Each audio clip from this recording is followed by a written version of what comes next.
2분기는 결국 단기 금리 따라 달려있다. 그리고 1년은 올해 경기에 달려있다. 그리고 장기적으로는 결국 한국의 성장성에 달려있다. 그렇게 말씀드리겠습니다.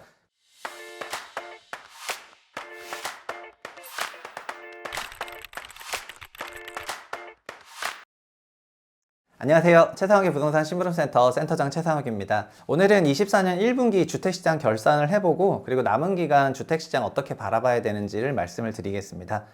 24년 1분기 결산에 참고할 자료는 실거래가 지수인데요. 주간으로 발표되는 주간 실거래 동향보다는 월간으로 발표되는 실제 실거래를 베이스로 만든 실거래 지수 지표가 좀 중요하기 때문에 그렇게 갖고 왔고요. 그리고 2월 달 것까지만 나왔거든요. 45일 정도 통계 결산이 걸리기 때문에 이것도 4월 중순에 나온 거라서 나름 새 건데, 다행히 2월 지표 발표할 때 3월 것도 잠정지수로 발표를 해요. 그러니까 1분기를 어느 정도 정리를 할 수가 있습니다.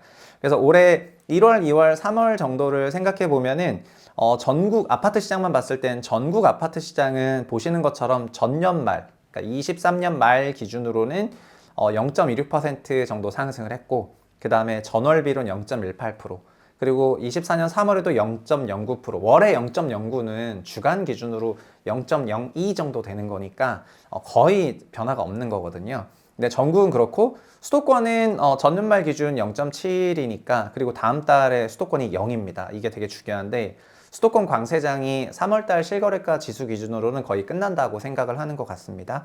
그래서 1분기 기준으로 1%도 아직 안 오른 상황이고요. 지방 같은 경우에는 전년 말보다 더 빠졌어요. 전년 말보다 좀 빠졌고, 지방 부동산 시장이 조금 보수적이다, 이렇게 말씀을 드리겠습니다. 그리고 전체적으로 보면은 광역시랑 지방 광역시를 좀 보면, 광역시 부분은 전년 말보다 하락세가 유지가 되고 있고요. 지방광역시도 하락세가 유지가 되고 있고, 그다음에 지방도가 이제 하락폭이 좀 더 큰 그런 상황이 되겠습니다. 근데 서울을 좀 더 자세하게 보면은요, 수도권 안에서도 서울은 그래도 전년 말 기준 1%의 그런 가격 강세가 있었어요, 올해 1분기에. 그래서 전월비 0.62% 올랐고, 근데 서울도 3월 기준으로는 마이너스 0.27% 빠진다고 그렇게 전망을 하고 있습니다. 3월 기준 서울이 하락으로 전환을 하는 거는 그 동남권 지역, 서울 동남권 지역이랑 그다음에 서울 서부권 지역, 그다음에 서울의 서남권 지역, 이런 세 개 지역들에서 마이너스세가 조금 많이 나오면서, 그러면서 서울 전체적으로 조금 끌어내리지 않을까, 이렇게 얘기를 하고 있습니다. 근데 2월 달에는 굉장히 강세였죠. 월에 1%대 강세를 보인 지역도 있고, 그래서 올해 1분기만 놓고 보면은 서울은 실거래가 기준으로 1%대 그런 강세였고요. 그 다음에 다른 지역들은 좀 전반적으로 보합세 정도였고, 지방은 조금 약세가 이어졌다라고 매매 기준 보시는 게 좋을 것 같고, 그리고 이게 지수 레벨을 좀 잘 보시는 게 중요한데요. 현재 24년 2월 지수 레벨은 158이고 뭐 도심 164 이렇게 되어 있는데, 이 158은 뭐냐면은 17년 기준으로 그때를 지수 100이라고 봤을 때 지금 158 정도 된다는 거거든요. 그러니까 17년도 가격 대비해서 약 60% 올랐다는 겁니다. 17년에 만약에 한 6억 정도였으면은 60% 올라가지고 지금 한 10억 정도 되는 거다, 이렇게 생각을 하시면 될 것 같습니다. 근데 이게 어디까지 갔었냐면은 서울은 185까지 갔었으니까 이제 6억, 그러니까 100에서 185로 사실 거의 더블 났었거든요. 그러니까 6억짜리가 한 11억까지 갔다가 지금 이제 9억 5천 정도로 내려온 이런 것들이 평균 가격인 것 같고요. 지방 지수는 그럼 같은 맥락으로 광역시 지수들 보시면은 광역시도 110밖에 안 되거든요, 지금. 이 얘기는 17년도에 100이었는데 지금 112라는 거기 때문에 지난 7년 동안 1년에 1.5%씩 실거래가가 올랐다는 거여가지고, 그동안에 우리 물가나 등등 그런 부분을 감안하면은 이건 실질적으로는 이제 하락한 거나 마찬가지가 되는 거죠. 명목가액으로는 올랐지만은 물가 상승률만큼도 주택 가격이 오르질 못했습니다. 광역시 같은 경우에는. 지방 광역시 마찬가지고 지방도도 마찬가지고. 그러다 보니까 지방은 주택 시장이 진짜 잠잠했고, 오직 어디? 수도권만 좀 과열이었는데, 수도권에서도 서울이 유난히 과열이었고, 서울이 가격 진폭이 가장 높은 그런 지역이 되겠습니다. 아마 앞으로도 그러겠죠. 그리고 서울 안에서도 이게 24년 2월에 있는 잠정지수를 통해 가지고 실제 2월이 어떤지를 보면은 2월이랑 3월이랑 그렇게 큰 차이가 나는 게 아닌 걸 봐서, 아마도 3월 달에 이제 지금 예상하고 있는 서울 주택 가격이 조금 보합세로 빠지는 거는 그냥 그 정도로 이해할 수 있을 만큼 넘어갈 것 같습니다. 그리고 대도시 지방광역시 데이터를 보면은요, 전년 말보다 매매가가 빠진 지역이 좀 많은데, 광역시 안에서도 부산이라던가 대구, 그리고 광주, 그리고 세종 같은 데는 전년보다 매매가가 더 빠졌다고 이렇게 나옵니다. 올해 1분기를 봤을 때요. 그리고 올해 3월 지수를 봤을 때도 뭐 이제 대구 같은 데는 계속해서 하락세가 이어질 거로 보고 있고요. 그 다음에 광주도 마찬가지고 대전도 3월에는 마이너스가 될 거로 보고 있습니다. 사실 올해 24년 2월에는 지방광역시는 인천 빼고는 그냥 거의 다 빠졌어요. 그래서 인천이나 울산 지역 잠깐 조금 좋았고 이렇게 다 빠졌고요. 근데 지수 레벨 보시면은 울산은 100 이하지 않습니까? 이 얘기는 울산에 있는 개별 아파트 단지는 뭐 17년보다 올라간 아파트 단지가 당연히 있겠지만은 울산 전체를 지수화했을 때는 17년 가격보다 밑에 있다는 거예요. 그러니까 여기서는 아마 울산에서 주택을 구입하시고 7년간 보유하신 분들은 굉장한 그 인플레이션 속에서 원본 잠식되는 효과가 있었을 것 같고요. 여기서도 세종, 그 다음에 대전, 이런 세종 대전 지역이 주택 가격이 좀 차별적으로 높게 올라갔던 그런 지역이고 가격 진폭도 높았던 지역인 반면에 부산만 해도 105, 그 다음에 대구만 해도 101. 그러니까 대구 지역은 17년 가격이나 지금 가격이나 뭐 거의 대동소이하고 7년 동안 거의 변화가 없었다. 그런 거랑 똑같고요. 오히려 전라 광주 지역이 지수 기준 125니까 광주가 주택 가격이 꽤 높은 채 유지되고 있는 그런 상황이라고 말씀을 드릴 수가 있을 것 같습니다. 다른 지역도 현재는 대전이 가장 강세를 보이는 그런 지역이고 현 정부 들어서도 뭐 대종, 세종, 그 다음에 충청도를 약간 묶어서 약간 중간 지역에 뭔가 대도시권을 만들려는 그런 정책들이 있으니까 그런 게 조금 나오고 있지 않나 그런 말씀 드리겠습니다. 그리고 특징적인 것 중에 하나는 면적 기준으로 봐서 조금 말씀드리고 싶은 건데요. 주택은 40제곱이랑 60제곱 이하, 85 이하, 그 다음에 뭐 85 초과 그런 시장으로 나눠서 볼 수가 있는데 전체적으로 보면은 서울만 놓고 봤을 때는 소형 아파트, 서울엔 소형 아파트가 거의 없고요. 서울은 조금 국민주택 평형대 이상, 그리고 어떻게 보면은 대형평이 그 지수 기준으로 가장 높은 수준을 유지하고 있다. 그렇게 말씀드리겠습니다. 그러니까 결과적으로 놓고 봤을 때 오히려 59제곱미터 이하 25평대보다 서울에서는 대형평형 가격이 지난 7년간 가장 높은 그런 상승률을 보였다. 이렇게 말씀을 드리겠습니다. 다만 최근 들어서는 빌라 시장에서부터 전세 가격이 좀 내밀려서 오기 때문에 40제곱미터 이하 쪽이 주택 매매 가격이 올해 들어서는 강세로 보이는 그런 추세인 것 같아요. 그리고 연립 다세대 시장 같이 말씀드리면은 공동주택이 아파트만 있는 게 연립이랑 다세대도 있는데 연립 다세대는 전반적으로 2월에 전부 마이너스였거든요. 이건 아마도 그 전세 사기 사건 등으로 인해서 야기된 그런 현상이 연립과 다세대 시장을 거의 지배하고 있기 때문인 것 같고 이쪽에서 수요가 빠지면서 아파트 매매가 강세로 연결되는 매매가나 전세가 강세가 여기서 같이 나오고 있다. 그렇게 말씀을 드리겠습니다. 그래서 서울의 주택시장을 조금 안정화시키려고 한다면은 연립 다세대 관련해서 여러 그런 안정화 정책들을 조금 써야 될 것 같은데 지금은 그런 정책이 딱히 눈에 보이지 않는 상황이다 보니까 연립이랑 다세대에서는 계속 빠져나오고 아파트로 내몰리면서 그런 이제 안 좋은 시장 환경이 이어지고 있는 것 같습니다. 그리고 전세를 봐보면은요. 전세는 뭐 모든 지역에서 지난 1년 동안 다 올랐다라고 보실 수가 있을 것 같은데요. 서울만 하더라도 보면은 서울도 평균 1년 동안 전세가 상승률이 9.4% 정도 되고요. 그리고 대도시 기준으로도 대전 전세가 상승률이 1년에 10%, 인천도 10% 정도 올랐고 그렇게 구성을 하고 있습니다. 사실 전세 가격도 지수 기준으로 2017년도를 100으로 보고 있기 때문에 부산은 전세가 지금도 지수 100이니까 부산 전세 오른 게 없고요. 대구는 전세가 오히려 빠졌어요.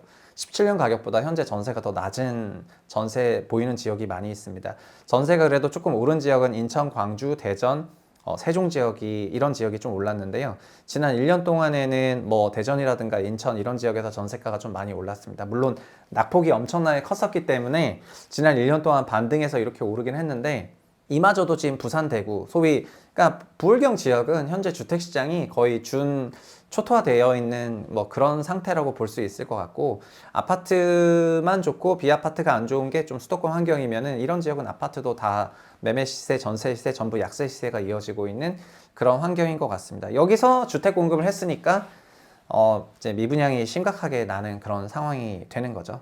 미분양 얘기 나왔으니까 좀 미분양 데이터 업데이트 하면은 1분기 기준으로 미분양이 다시 늘어나고 있다는 거는 뉴스를 통해서 많이 들으셨을 거고요. 그리고 준공 미분양이라고 해서 집이 다 지어졌는데 안 팔리는 게 12,000호 정도 됩니다.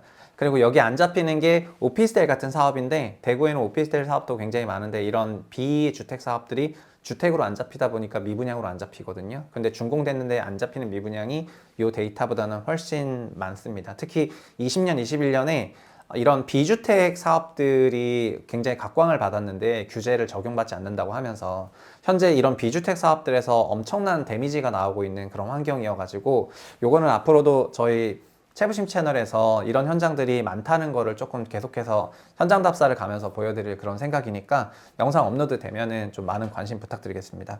그리고 주택임대차 신고제라는 거를 적용을 하고 있었는데 이거를 1년 정도 연장을 했거든요. 그래서 주택임대차 신고를 안 하면은 벌금 준다는 거를 21년부터 시작을 했는데 이걸 다시 25년 말까지 5월까지 또 연장을 해가지고 신고를 안 한 상태로 쭉 가도 되도록 이렇게 했습니다.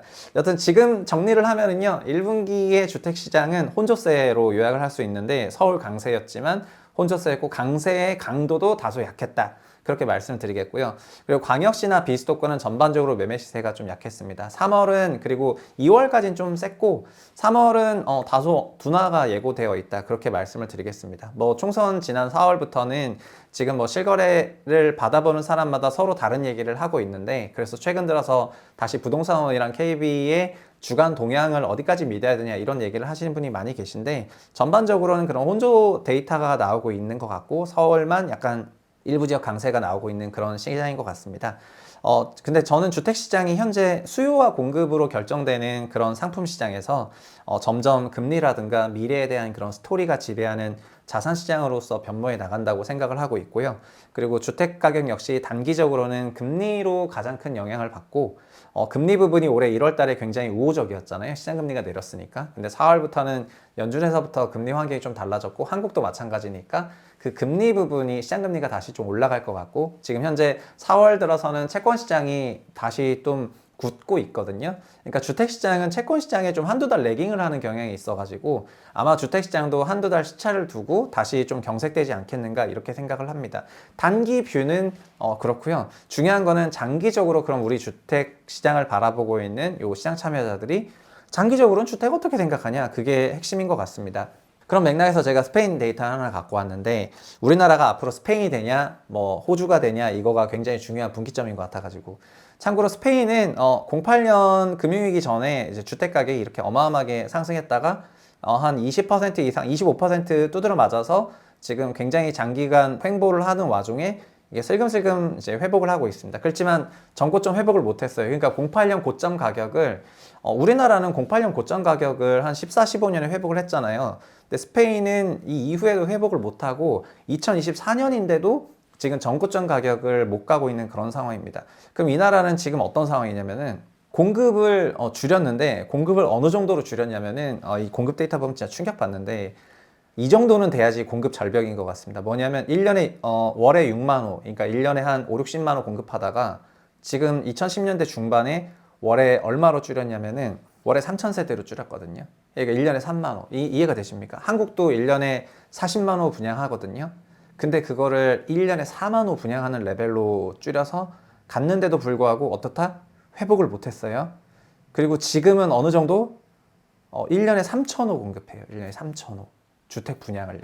근데 1년에 3,000호 공급하고 있는데도 주택시장이 이렇게 충분히 회복을 못했어요. 이게 왜 그렇죠? 이게 수요가 완전히 죽어버려서 그렇습니다. 그러니까 여전히 08년 그 피크를 회복하는 그런 과정에서 충분히 수요가 나오지도 않았었는데 사전에 공급을 좀 과잉으로 많이 하다 보니까 이거를 소화를 하는 기간이 좀 필요했는데 이 당시만 하더라도 다들 한 몇 년 지나면 소화할 거라 생각을 했고 한국도 마찬가지였는데요. 요즘처럼 막 공급량이 100분의 1 토막이 날 정도로 공급량이 축소돼 가지고 지금 한 5년, 7년 가고 있는데도 불구하고 주택시장이 회복 못한 걸 보니까 그래서 우리가 공급 부족이란 말을 하려면은 작년처럼 19만 5천 세대 공급 부족이 아니라 정말 이렇게 스페인처럼 돼야지 공급 부족이 아닌가 이런 생각이 하고요. 여기는 그리고 가계부채 GDP가 가계부채 먹으면서 주택시장이 엄청나게 크게 올랐다가 결국은 이게 디레버리징 과정을 거치게 되면서 GDP의 90%대에서 놀다가 지금 50%대까지 내려왔거든요. 단기간에 3배 올랐다가 지금 이렇게 빠지고 있습니다. 그러니까 한국에서 주택시장 바라볼 때 우리가 무조건 스페인 된다 그건 아니죠. 우리는 스페인과 굉장히 달라요. 우리는 제조업 중심이고 이 나라는 뭐 별거 없어요. 자라 같은 거밖에 없어요. 근데 가계부채 비중 높고 우리는 차주 기준 안정적이고 이런 거는 근데 같은 상황이고 주택시가총액이랑 GDP 비중이 당시 기준 과도했는데 경제 중에 소비 비중이 지속해서 축소되고 있죠. 한국이. 이게 우리가 중국화되고 있는 건데요. 중국이라는 게 별게 아닙니다. 부동산으로 성장해서 부동산 쪽에 돈이 너무 많이 가다 보니까 소비로 돈이 돌지 못하는 거를 이제 중국화라고 하는데 지금 중국화되고 있죠. 그래서 한국도 PF 위기나 주택과열 부실 그런 우려가 적지 않은 그런 상황인 것 같습니다. 수출이 저조하게 되면은 내수 기반이 약해지니까 소비가 둔화되고 저성장 재정 지출 확대로 재정 적자 커지는 그런 구조로 가는데 여기서 우리는 지방 소멸 심화로 지방 재정 적자가 이제 커지는 그런 상황이니까 우리나라 전체는 스페인처럼 갈 리는 없지만은 지방 부동산 시장은 저기처럼 공급을 소화하지 못하는 그런 시기가 될 가능성이 되게 높아 보인다. 이렇게 생각을 합니다. 현재는 3개월에서 1년의 단기 주택시장에 대한 그런 전망은 아마 사람마다 그렇게 다르진 않은 것 같아요. 그냥 3개월 정도의 전망은 뭐 3개월은 금리 따라가는 거고 1년 정도 전망은 그냥 뭐 경기 따라가는 거거든요. 근데 중장기에 대한 그런 전망은 결국 여기서부터는 뭐 저출산이라든가 생산성, 그 다음에 여러 가지 막 아이디어들이 서로 치고받는 거기 때문에 미래의 스토리가 주택 자산 가격에 영향을 주는 거잖아요. 여기서 우리나라 사람들이 점점 한국 자산만을 취득하는 것보다는 해외 자산을 취득해야 되겠다는 막 이런 생각들을 하게 되는 것들도 근본적으로 우리나라에 있는 지난 몇 년간 환율 강세 이런 것들을 봤을 때 원화 자산에 대한 그런 자신감이 슬금슬금 내려가고 있고 그다음에 세대별로도 그런 게 조금 다르게 나타나고 있는 특징이 있는 것 같거든요. 그래서 자산 시장에 대해서는 단기 뷰는 그냥 금리 따라갈 겁니다. 근데 4월부터 채권 시장이 경색됐어요. 금리가 올라가서. 그래서 주택 시장도 4월, 5월, 6월은 좀 경색이 될 거예요. 아주 아마 이런 것들은 한두 달 시차를 두고 거의 나타날 거라고 생각이 되고요. 장기 뷰는 결국 올해 성장률과 올해 전반적인 금리 그리고 미래의 그런 성장성으로 결국 좌지우지가 될 거예요. 그리고 공급은 아까도 말씀드리지만 그리고 특정 어떤 미래에 대한 시나리오가 제대로 작동하기 시작하면은 웬만한 공급 감소는 별 의미가 없어요. 아까 스페인처럼 공급이 100분의 1 토막 났지 않습니까? 100분의 1 토막 났지만 주택시장이 회복이 안 된 나라도 있어요. 그렇기 때문에 막 23년도에 조금 분양했으니까 26, 7년에 무조건 공급 잘 빼본다 이런 너무 이런 스토리에 너무 매몰되기보다는 복합적인 여러 스토리들을 다 들으시면서 이제 그런 생각을 할 필요가 있는 것 같고요. 지금은 보험을 드러나야 되는 시기다 보니까 해외 자산이라든가 이런 부분으로 가게들이 알아서 스스로 보험을 들어놓는 그런 시기인 것 같아요. 그래서 저도 이런 나라만 있는 게 아니라 지금 호주 같은 나라도 있습니다. 호주 우리나라랑 비슷하게 굉장히 계속해서 과열 중인 나라가 있는데 그래서 여러 나라 사례들을 계속해서 보여드리면서 우리가 어느 길을 가고 있는지 그런 것들을 채부심 통해서 계속 소개해드리도록 하겠습니다.